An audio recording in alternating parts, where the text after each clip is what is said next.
영어 원서 읽기 28번째 시간입니다. The Boxcar Children이라는 소설을 읽고 있죠. 지난 시간에는 음원문을 탐구했는데요. 음원문은 조동사가 서술어인 경우에 이렇게 조동사를 앞으로 빼면은 이제 판단 여부만을 질문하는 것이기 때문에 가능하냐 가능하지 않냐 그걸 묻는 것이라서 이렇게 조동사를 앞으로 빼면 의문문이 되는데, 만약에 의문사까지 들어있는 경우라면 질문의 핵심이 이제 얼마나 멀리 갈 수 있다고 판단하냐이기 때문에 의문사를 맨 앞으로 빼서 how far가 먼저 나오고 can이 나오고 그 다음 나머지 문장이 배치되는 순서가 됐습니다. 의문문의 그 경우에 단어들의 배치 순서가 일반 문장과 많이 다르기 때문에 주의 깊게 보시면 좋겠고요. at least라는 표현이 최소한이죠. 여기 처음 나왔고, although라는 접속사도 처음 나왔습니다. 비록 이렇지만 이런 뜻이죠. to ache는 투부정사의 명사적 용법으로 쓰인 겁니다. beginning의 목적어 자리에 와야 되기 때문에 명사로 사용된 거죠. 그리고 이제 as well이라는 표현이 나왔죠.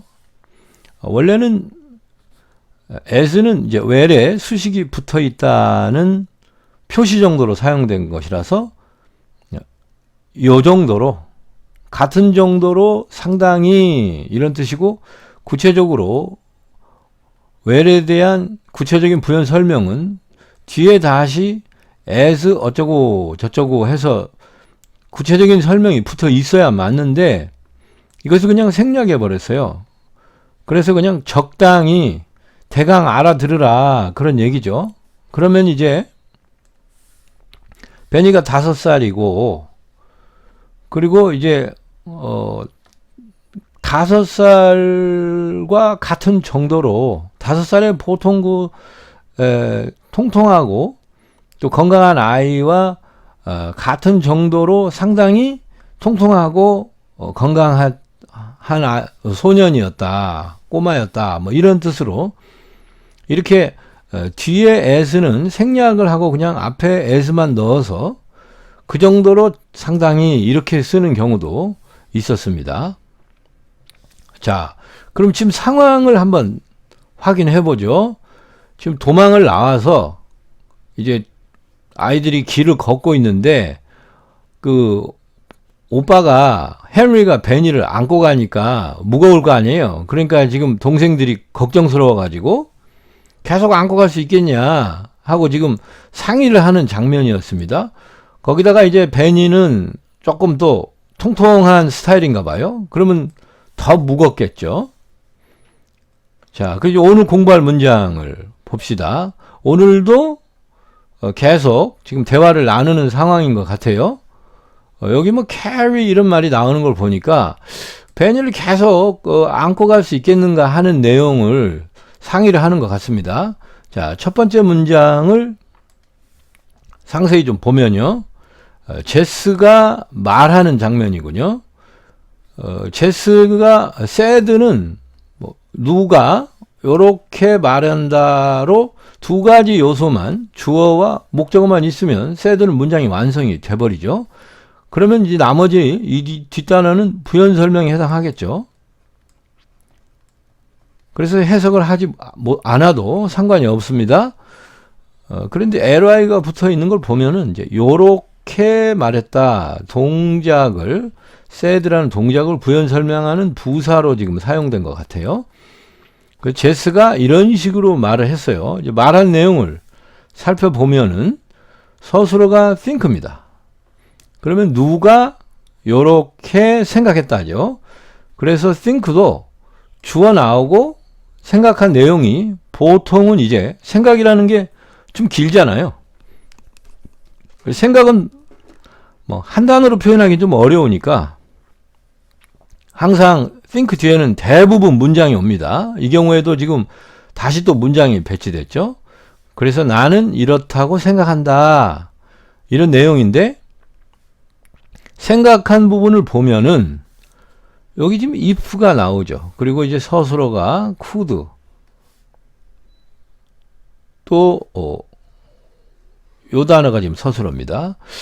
could는 이제 can의 과거 시제죠. 그러면 요게 지금 판단사 아닙니까?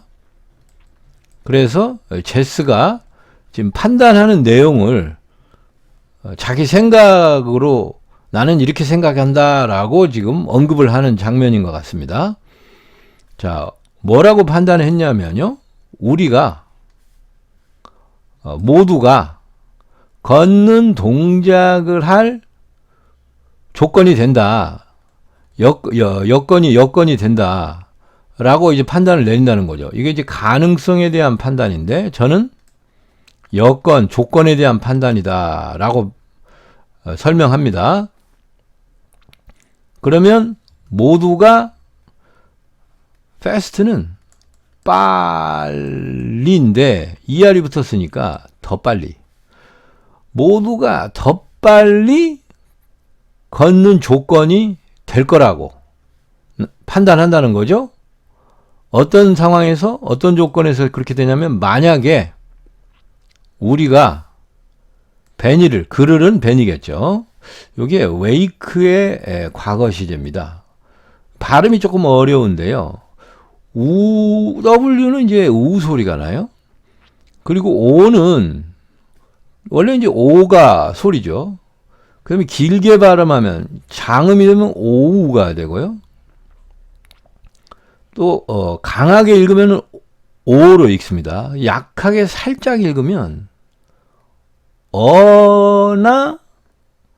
어처럼 들리기도 하고요. 오처럼 들리기도 하고 애매하게 들립니다. 그리고 K는 으크 소리죠. 그리고 이는 소리가 없습니다. 그래서 발음을 하면은 우어크가 됩니다. 우어크에서 와크로 읽으면은 오히려 이 단어하고 혼동이 돼요. 이 어가 또 강세를 받아서 강하게 읽으면 하고 소리가 나는데 여기서는 지금 강하게 읽는 소리는 우입니다. 우. 그래서 이 오는 세게 강하게 발음하지 않기 때문에 하고 소리가 확실히 나지도 않아요. 그래서 오와 어의 중간쯤 되게 적당히 소리를 내게 됩니다. 그러면 woke가 되죠. woke. 그래서 woke him up 하면은 그를 깨웠다가 되겠죠. 그래서 만약에 우리가 그를 깨웠다면 우리 모두가 훨씬 더 빨리 걷는 조건이 될 거라고 나는 판단했다. 과거 시제로 하면 그런 식이 되죠. 했다고 나는 생각한다라고 제스가 이렇게 말했다는 뜻이 되는데요. 문제는 지금 여기 think 서술어는 현재 시제죠. 현재형으로 썼어요. 그런데 생각을 했다고 현재 생각했다고 했는데 생각한 내용은 전부 과거형으로 썼습니다. 그러면 옛날에 이렇게 생각을 했다는 얘기일까요? 근데 내가 지금 생각하는 건 또 현재고 생각한 내용은 과거고 이게 잘 안 맞지 않습니까? 이 부분은 왜 갑자기 느닷없이 과거 시제로 표현이 되었을까요? 이제 오늘은 그 내용을 좀 따져봐야 되겠습니다. 동사는 현재형과 과거형 두 가지 모습이 있죠. 그래서 이제 현재 시제를 표현할 때 현재형을 사용하고 과거 시제를 표현할 때에는 동사의 과거형을 사용하죠. 그래서 이제 시제라는 문법을 알고 있어야 하는데 시제는 범위가 너무 넓어서 오늘 단번에 시제를 다 배울 수는 없습니다. 또 어려운 문법이기도 하고요. 그래서 앞으로 찔끔찔끔 조금씩 여러 차례에 걸쳐서 이제 이 시제를 공부할 겁니다. 그래서 이제 찔끔찔끔 배우다 보면 언젠가는 다 배우게 되겠죠. 오늘은 일단 이 동사의 과거형이라는 것이 언제 사용되고 왜 만들어졌고 이런 것들을 현재형과 대비를 하면서 과거형에 대해서 맛보기로 살짝 공부를 할 겁니다. 일단 과거라는 낱말이 주는 인상은 뭡니까? 옛날이잖아요. 옛날. 그래서 동사의 과거형을 쓴다는 것은 내가 과거에, 누가 과거에 그랬다. 주어가 과거에 그런 동작을 했다. 주어가 옛날에 그런 동작을 했다. 이런 의미로 과거형을 사용하지 않겠습니까? 과거라는 낱말이 주는 인상으로 보면 이제 이런 추측이 가능하죠. 예를 들어서 I was happy. 이게 이제 과거형이죠. 과거형. 비동사의 과거형 아닙니까? 이건 현재형이죠. 그럼 나는 과거에 행복했다는 뜻이겠죠? 이거는 나는 현재 행복하다는 뜻이겠고요. 이 과거형이나 현재형이라는 명칭이 주는 인상을 가지고 짐작을 해본다면 이건 과거에 행복한 거고 옛날에 행복했다는 얘기고 이거는 이제 지금 행복하다는 얘기고 이런 느낌이 좀 들죠. 그러면 이번에는 My name is Sean이라는 문장을 한번 봅시다. 내 이름은 Sean이다인데 이게 현재형이잖아요. 그러면 현재 내 이름이 Sean이란 얘기죠. 그런데 이제 이름은 우리가 한번 태어나서 이름이 이제 만들어지면 보통은 이제 평생 쓰죠. 중간에 뭐 바꾸는 경우도 간혹 있습니다만 대부분은 이제 한번 만들면 평생 쓰잖아요. 제 이름은 Sean인데 작년에는 어땠습니까? 작년에 내 이름은 뭘까요? 작년에 제 이름은 Sean이었습니다. 재작년에는요? 재작년에도 Sean이었죠. 다시 말해서 옛날에 제 이름은 Sean입니다. 과거에 제 이름은 Sean이에요. 그러면 My name was Sean 이래야 하지 않을까요? My name is Sean이라고 그러면 뭐 지금만 현재형이니까 지금만 내 이름이 Sean이고 작년 재작년 과거에 내 이름은 Sean이 아니었다는 게 될까요? 아니면 과거에도 내 이름은 Sean이었으니까 My name was Sean이라고 표현해야 맞지 않을까요? 그런데 또 My name was Sean이라고 써버리면 과거에 내 이름이 Sean이었고 지금은 또 Sean이 아니다. 이런 느낌이 또 드나요? 자, 우리가 알고 있는 동사의 과거형이라는 것이 조금 따져보니까 옛날에 그랬다 이런 느낌을 주는 것 같은데 옛날에 그랬다, 과거에 그랬다를 반대로 생각하면 지금은 어떻다는 겁니까? 지금은 그렇지 않다라는 뜻이 포함되어 있다고 봐야 합니다. 왜냐하면 앞에서 본 My name is Sean이 과거에 내 이름이 Sean이었어요. 작년에, 재작년에 다.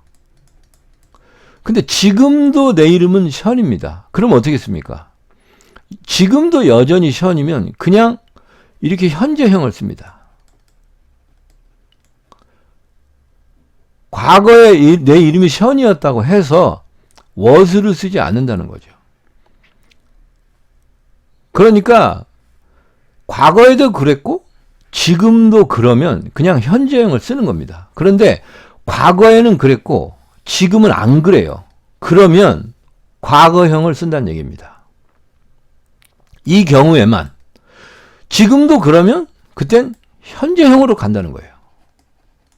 그게 이제 영어에서 지금 동사의 과거형과 현재형을 사용하는 규칙입니다. 그래서 저는 현재형을 이렇게 생각합니다. 현실을 표현하는 동사의 형태, 현실형, 현존형 이런 식으로 생각하고 있어요. 그러니까 현실이라는 게 뭐 현재 실제로 벌어지고 있는 상황을 현실이죠. 그러니까 동사의 현재형은 현재 존재하고 있는, 실제로 벌어지고 있는 경우에만 현재형을 쓰는 겁니다. 동사의 과거형은 과거라고 표현되어 있지만 사실은 비현실형인 거예요. 비현실을 나타낼 때 과거형을 사용합니다. 비현실이라는 건 현재 실제로 벌어지고 있지 않은 거죠. 그래서 현실이 아닌 경우가 따져보면 두 가지가 있습니다. 대부분은 과거가 옛날에 그랬다가 지금 안 그러면 비현실이 된 거죠. 그래서 과거가 대부분은 비현실입니다. 그래서 과거형이라는 용어를 사용하게 된 것 같아요. 그런데 상상, 우리가 상상하는 경우도 있잖아요. 말로만 해본다든가 가상, 이 가상도 현실은 아니죠. 비현실은 비현실이죠.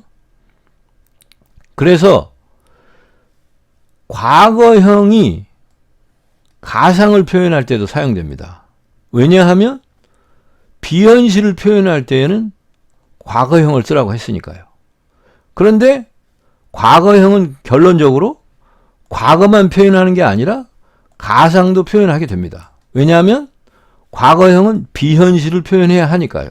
그런 거죠. 말이 복잡해졌습니다. 그래서 결론은 이 현재형이냐 과거형이냐 하는 이 용어에 혼동을 가져오면 안 됩니다. 이 용어가 자꾸 혼란을 불러일으켜요. 그래서 이 용어가 사실 좀 잘못 만들어진 것 같기는 한데, 저는 그래서 머릿속으로 생각하기를 동사의 현재형은 현실형이나 또는 현존형이라고 생각해요.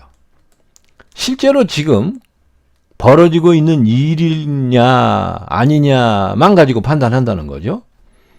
과거형은 과거형이라고 생각 안 하고 비현실형, 비현존형이라고 생각합니다. 제 머릿속에서 따로 이렇게 생각을 해요. 그래서 비현실이면 사용할 수 있는 형태다 이렇게 생각하는 거죠. 그럼 이제 다시 원래 문장으로 돌아가 보면요. 지금 이 부분은 실제로 우리가 뱃일을 깨워가지고 더 빨리 걷는 일이 현실에서 벌어지고 있습니까? 그런 건 아니죠. 한번 그렇게 해보면 어떨까 하는 가상, 상상을 지금 말하는 거잖아요. 이 상상은 뭡니까? 비현실이죠. 그러면 어떤 동사, 이 비현실을 표현할 때에는 어떤 형태로 써야 되느냐? 동사의 비현실형을 써야 됩니다. can의 비현실형은 could죠. wake의 비현실형은 뭡니까? woke입니다. 그래서 비현실을 표현하니까, 비현실을 묘사하려고 하니까 비현실형의 동사를 썼다는 거예요, 그냥. 그런데 이것들의 명칭을 과거형이라고, 과거형으로 붙여놓다 보니까 과거에 이랬다라는 식으로 혼란을 불러일으키게 됐어요. 그 명칭이 문제가 된 겁니다. 그래서 여기는 현재형을 썼고, 여기는 동사의 과거형을 써서 현재 내가 이런 생각을 하는데 왜 옛날에 이런 생각을 했다는 식으로 과거형을 썼는지 혼란이 생겼습니다만, 제가 표현하는 현실형과 비현실형으로 보면 나름 납득이 됩니다. 내가 실제로 이런 생각을 했으니까 생각한 건 현실이죠. 근데 생각한 내용은 가상이에요, 가상.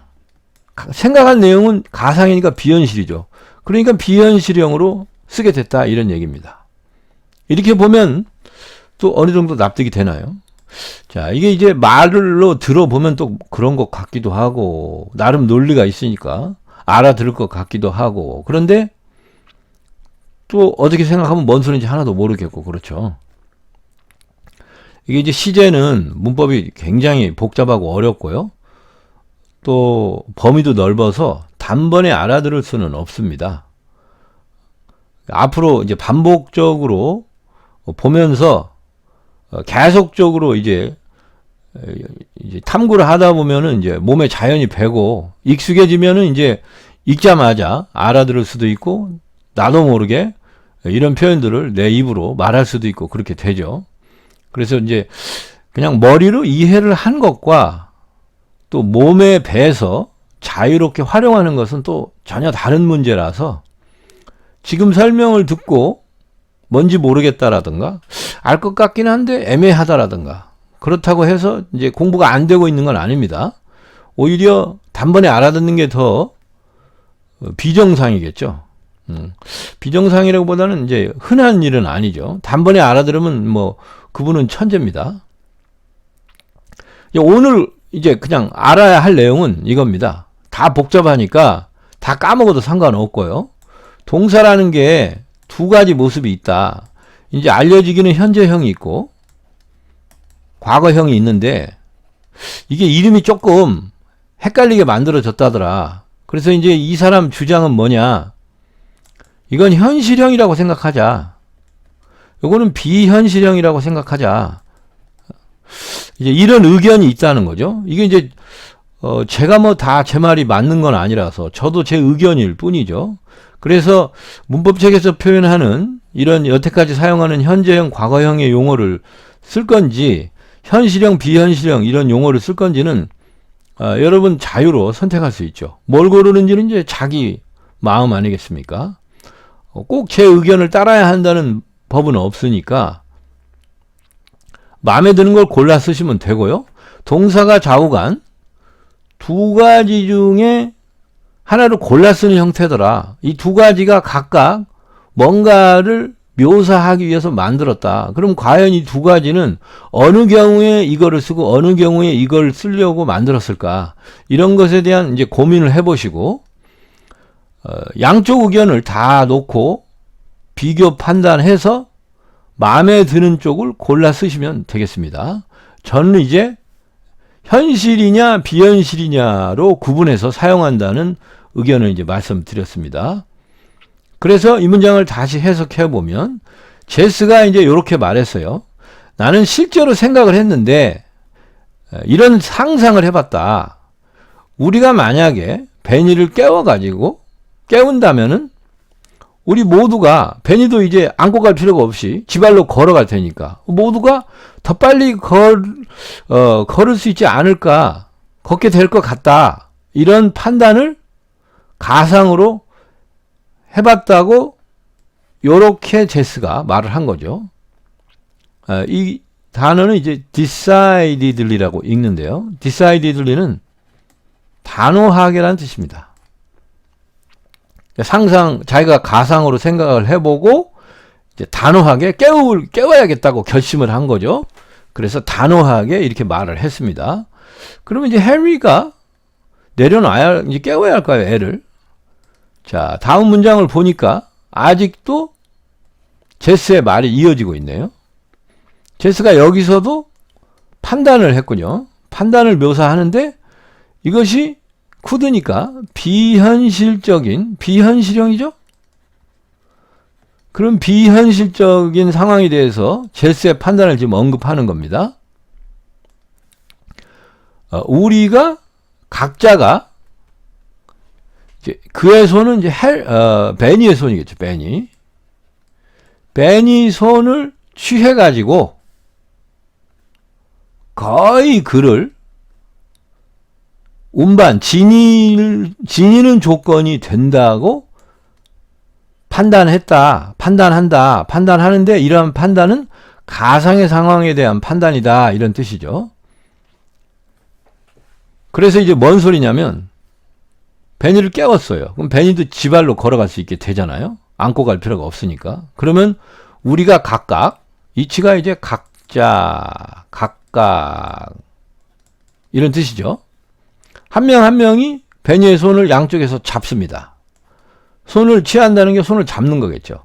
그래서 좀 앞으로 끌어당기거나 살짝 들어 올려주거나 몸을. 그러면 베니가 혼자 걷더라도 거의 우리가 지니고 가는 거의 그런 효과가 나오지 않을까요? 그래서 almost carry라고 한 건 베니가 혼자 걷지만 손으로 우리가 앞에서 끌어주거나 위로 살짝 들어 올려주면 우리가 결국은 데리고 가는, 끌고 가는 형태가, 안고 가는 형태가 완전히 앉는 건 아니지만 거의 그렇게는 된다는 거죠. 그 얼렁을 쓴 건 이제 뒤에 명사가 오면 이것을 따라서 해서 전치사로 쓰이는 건데 아무것도 없죠, 뒤에. 그러면 부사로 쓰여서 그냥 내내 쭉 뭔가를 따라서, 그래서 내내 쭉 베니를 결국 지니고 가는, 거의 지니고 가는 조건이 된다고 나는 판단하는데, 이것은 현실적인 판단은 아니고 상상으로 한번 가상의 상황에서 판단을 해봤다는 거죠. 그래서 비현실형을 쓴 겁니다. 제스의 의견은 계속 이제 여기까지 표현이 됐고요. 다음 문장을 보면 이제 헨리가 knelt, 이게 서술어인데요. 이걸 무릎을 꿇답니다. 무릎을 꿇었다.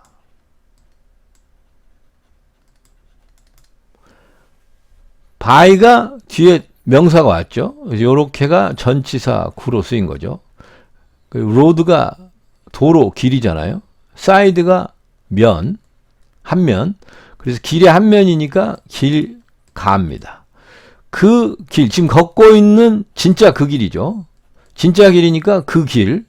한정사를 쓴 건 구체적인 사물을 가리키려고 한 거죠.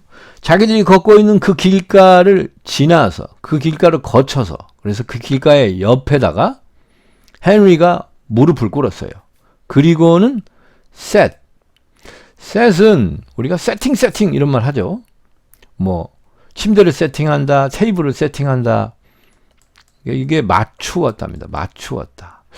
설정했다 이럴 때, 컴퓨터에다가 뭘 설정할 때도 세팅한다고 하는데, 그 컴퓨터에서도 어떤 조건을 내가 사용하기 편리한 대로 맞추는 거잖아요. 그래서 세트는 맞추었다인데, 앞에서 여기 지금 과거형이 왔죠. 저는 이제 비현실형이라고 부르는데, 이게 무릎을 꿇는다의 과거형입니다. 옛날에 그랬다는 거죠. 여기서는 옛날에 그렇게 무릎을 꿇었고 이 동작을 했으니까 이것도 옛날에 한 동작이 되겠죠. 그래서 셋이 현재형도 셋이고요, 과거형도 셋입니다. 모습이 똑같아요. 현실을 표현하든 비현실을 표현하든 다 똑같은 단어를 쓰니까 모습만 가지고는 이게 현실에 대한 표현인지 비현실에 대한 표현인지 알 수가 없어요. 그런 경우는 이렇게 문맥을 통해서 이 동작을 하고 이렇게 했다 그러면, 아, 옛날에 이렇게 했으면 이것도 옛날에 이어서 그렇게 한 거구나. 이게 지금 과거형 세트가 쓰인 겁니다. 맞추긴 맞췄는데 그 작은 녀석, 놈, fellow는 녀석, 놈 이런 표현이에요. 그 작은 녀석을 맞췄어요. 그러니까 이게 지금 베니겠죠. 안고 있던 베니를 맞췄어요. 어떻게 맞췄냐? against가 전치사입니다. 그래서 의미가 뭐뭐의 역방향으로 이런 뜻이 돼요. 방향으로 또는 뭐뭐를 거슬러서, 역방향이면 거슬러서가 되겠죠. 그래서 요렇게가 전치사 나오고 명사 나오고, 그의 무릎을 의 역방향으로 오니까 이게 지금 헨리의 무릎이에요. 그럼 이게 도대체 헨리의 무릎의 역방향으로 그 작은 녀석을 맞추었다, 이게 뭔 소릴까요?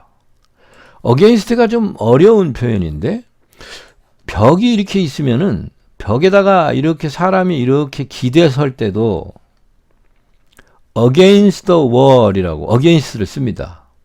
그러면 기댈 때는 요런 방향으로 기대잖아요. 그런데 만약에 벽이 이 방향에서 밀고 있지 않고 내가 이대로 미는 힘대로 그대로 힘이 작용된다면 벽이 이렇게 넘어져 버리고 나도 이렇게 위에 있게 되겠죠. 그런데 내가 이렇게 미는 만큼 벽도 이렇게 밀어서 두 힘이 평형이 되기 때문에 벽이 안 넘어지고 나도 기댈 수 있고 이렇다는 거예요. 그럴 때 벽은 역방향으로 나를 밀고 있는 셈이 되는 거죠. 이것을 이제 물리학에서 작용, 반작용의 법칙이라고 하는데, 그래서 이제 영어에서는 내가 기댈 때 I lean 뭐 against the wall 이렇게 씁니다. lean against the wall. 그러니까 그 벽의 역방향으로 기댔다. 이런 표현을 쓰는 거예요. 그럼 그 벽이 이 방향으로 밀고 있고 나는 이 벽의 역방향으로 기댔다. 이렇게 표현하는 겁니다. 그러니까 이 문장 안에 작용 반작용의 법칙을 내포해서 표현하고 있어요. 뭐 이렇게까지 상세하게 물리학의 법칙까지 써가면서 문장을 이렇게 표현하는지는 미처 몰랐습니다만 실제로는 그렇게 표현을 하고 있는 거예요, 지금. 그러면 영국 사람들은 다 이렇게 물리학을 꿰뚫고 있다는 얘기일까요? 어쨌거나 이제 이 무릎도 베니가 무릎을 꿇으면 무릎을 꿇고서 무릎을 어떻게 그려야 할까요? 손이 발발 떨리고 그리지는 못하고 있네요. 이게 그냥 무릎이라고 합시다. 그럼 베니를 이렇게 이제 내려놓겠죠. 베니가 내려가면서 이 내려가는 방향의 힘이 계속 작용을 한다면 무릎은 펴져 버릴 거고 베니는 이렇게 놓이게 되겠죠. 근데 무릎이 여기서 미는 힘이 작용한다면은 베니가 이렇게 오고 내려오는 힘과 미는 힘이 평행을 이루어서 작용을 하면은 더 내려가지 않고 여기 이렇게 베니가 놓이겠죠. 그래서 무릎의 역방향으로 베니를 맞췄다는 것은 무릎이 이렇게 받치고 있고 그 위에 베니를 놔서 무릎으로 밀어 올리고 베니를 내려놓고 이런 아까 말한 그 작용 반작용을 내포해서 표현하려고 이렇게 한 겁니다. 그래서 의역을 하자면 무릎으로다가 베니를 받쳐 들었다. 무릎으로 받쳐서 놓았다. 그러니까 무릎이 약간은 들고 있다는 느낌을 지금 주고 무릎이 역할을 하고 있다는 걸 표현하려고 지금 이런 against라는 낱말을 사용한 걸로 보입니다. 그래서 의역을 하자면 베니를 무릎으로 받쳐 들었다, 받쳐 놓았다 이렇게 해석을 하면 against의 의미가 좀 살아날 것 같아요. 그런데 우리가 말할 때는 흔히 무릎 위에 놓았다 이렇게 표현하지 않습니까? 위에라는 표현은 영어로 생각하면 외국인의 입장에서는 얼른 떠오르는 단어가 on입니다. 조금 더 상세하게 on이 이제 측면에 뭐 여기 표면 이런 데를 다 on으로 하니까 측면이 아니라 위쪽 표면만 표현하고 싶다면 이제 up on을로 표현할 수 있겠죠. up on만 생각해도 굉장히 영어를 잘하는 거라고 느껴지는데 여기서 against는 도저히 안 떠오르죠. 잘해야 무릎 위에 놓았다니까 그냥 외국인이라면 이제 on his knee 정도 생각하지 않겠습니까? 그래서 여길 괄호를 치고 딱 맞는 낱말을 고르라 그래고 1번에 on, 2번에 against, 3번에 뭐가 있을까요? 뭐 그냥 in 이런 식으로 한다면 여기서 against를 선택하기는 굉장히 어렵겠죠. 그래서 근데 이런 문제가 이제 토플이나 이런 어려운 영어 시험에서는 실제로 이런 문제들이 또 나옵니다. 정확한 한 단어를 골라 쓰는 문제로 이런 전치사를 고르라고 하는데 보기를 놓고 보면은 한 두세 개를 넣어도 다 말이 되고 평소에 두세 개 2번, 3번, 4번 다 쓰던 경우 같아요. 근데 이 중에 하나만 고르라니까 뭘 골라야 할지 모르는 문제들이 있긴 있더라고요. 그래서 여기 against도 괄호로 문제를 내면 굉장히 어려운 문제가 됩니다. 이런 문제를 풀려면은 이 against의 의미가 뭐뭇을 역방향으로 뭐뭇을 거슬러서라는 뜻을 정확히 알고 있어야 돼요. 그래서 against는 주로 이제 저항, 또 반대, 의견에 반대한다든가 뭐 독재 정권에 맞서 저항해서 싸운다든가 이런 표현에서 서로 이렇게 맞서는 상황에서 against라는 단어가 많이 사용되거든요. 그래서 이런 낱말의 정확한 의미를 알고 있어야만 이제 고득점, 어려운 시험에서도 고득점이 가능하겠죠. 그래서 이 against가 지금 against his knee에서 여기가 on을 안 쓰고 against를 썼다는 거를 주의 깊게 받으시면 좋겠습니다. 굉장히 어려운 표현으로 느껴져요. 자, 헨리가 무릎으로 받쳐 들었다는 거는 이제 제스 말대로 깨우려는 걸까요? 다시 지금 제스가 말을 합니다. 주어, 말한 내용, 그리고 서술어. 문장이 필수 요소가 다 왔죠. 그럼 요것도 요렇게 말했다 하고 부사겠죠. 제스가 한 말을 봅시다. 뭐라고 했습니까? Come, 베니. 베니는 부른 거고요. 지금 베니를. Come은 이제 베니 보고 걸어서 오란 얘기가 아니라 이제 정신이 깨어나서 나한테 오란 얘기죠. 그래서 뭐 깨어나봐 베니, 자 베니, 일어나봐 베니, 뭐 이런 뜻이죠. 그리고 다시 제스가 자기 판단을 표현하는데요. 이번에는 현실적 판단이네요. 그래서 현실형, 현재형이 쓰인 거죠. 무조건 현실에서 진짜로, 실제로 반드시 이렇게 해야 한다라고 지금 주장하는 거죠. 너는 wake up. 업은 뭐 있어도 그만 없어도 그만이죠. 일어나야만 한다. 반드시 지금 일어나서 걸어야만 한다. 라고 제스가 말을 했습니다. 뒤에 있는 낱말은 해석을 하지 않아도 줄거리는 다 파악이 되겠죠. 코욱스가 요 부분이요. 달래다라는 뜻입니다. 코욱스가. ing를 붙이면 달래는 중인 이런 형용사가 되겠죠. 형용사에다가 ly를 붙이면 부사가 되죠. 그래서 코욱싱리는 달래면서 말했다. 이렇게 표현하려고 코욱싱을 쓴 겁니다. 자, 그러면 이제 오늘 공부한 문장은 해석이 다 됐습니다. 오늘은 이 비현실형 그리고 가상어 상황을 표현하는 비현실형 낱말을 지금 동사를 배워가지고 동사가 현재형과 과거형이 있는데 저는 이것을 현실을 표현할 때 쓴다. 이거는 비현실을 표현할 때 쓴다. 그 비현실은 과거도 비현실이지만 가상도 비현실이라서 가상의 상황을 지금 표현하기 때문에 과거형 동사가 사용된 거다. 이런 설명을 드렸습니다. 그리고 against가 어려운 지금 전치사가 나왔죠. 무릎을 거슬러서 무릎의 역방향으로 놓았기 때문에 무릎으로 받쳐 들었다. 받쳐 놓았다. 이런 뜻으로 의역하면 되겠고요. 그리고 여기서는 이제 현실의 판단을 실제 존재하는 진짜 판단을 표현하기 위해서 현재형이 나온 거죠. 그럼 제가 전체 문장을 한번 천천히 읽어보겠습니다.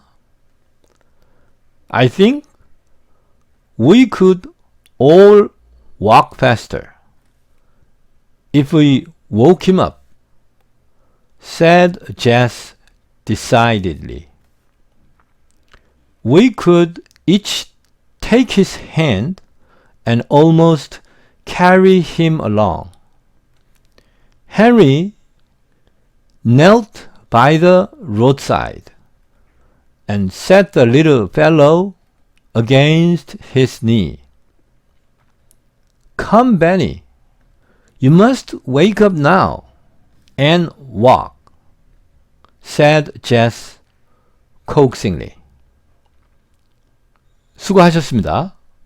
이것으로 이 시간 강의를 마치겠습니다.